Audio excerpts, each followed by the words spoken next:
Ating kilalanin ang isa sa tinitingala ngayon pagdating sa larangan ng boxing na si John Riel Cuadro Alas Casimero. Si Alas ay nagmula sa Merida, Leyte, Philippines. May taas na 5'4" at nagsimula ito sa boxing sa edad na 18 lamang. Binansagan itong Cuadro Alas o Angas ng Pinas.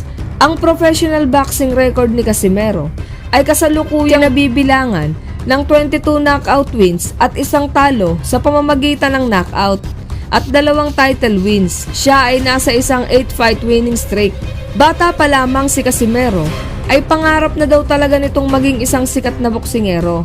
Sa katunayan niyan ay gumagawa pa ito ng isang improvised punching bag para makapag-ensayo ito at tuluyang mahasa sa larangan ng boxing.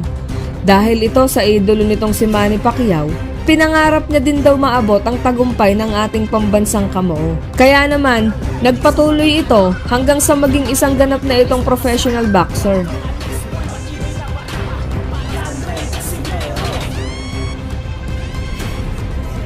Noong August 23, 2008, isang taon lamang matapos maging professional boxer, pinalo ni Casimero si Rodel Quilaton para sa nooy bakanteng Philippines Boxing Federation Flyweight title na nanalo ng unanimous decision sa pamamagitan ng 10 round. Kasunod ng laban, bumaba si Casimero sa isang division flyweight. Tinalo nito ang pambato ng Thailand sa pamamagitan ng technical knockout sa ika-5 round upang angkinin ang nooy bakanteng WBO Asia Pacific Light Flyweight title.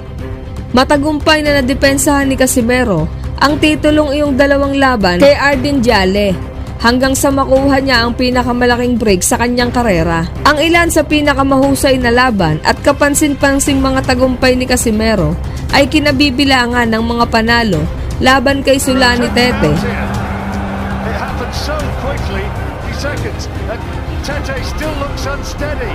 He's got to buy some time here and make Casimero miss. Casimero needs to pick his punches and he can't find the clean shot and he falls. Amnat.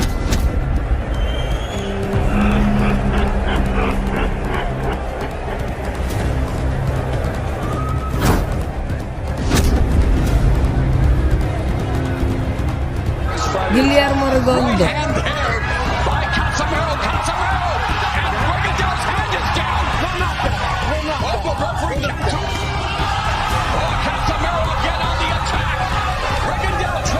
Carly Edwards.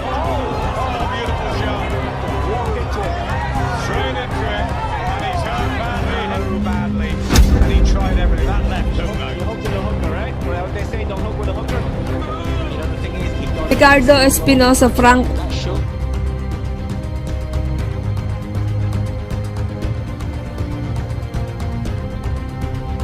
At Rio Acajo.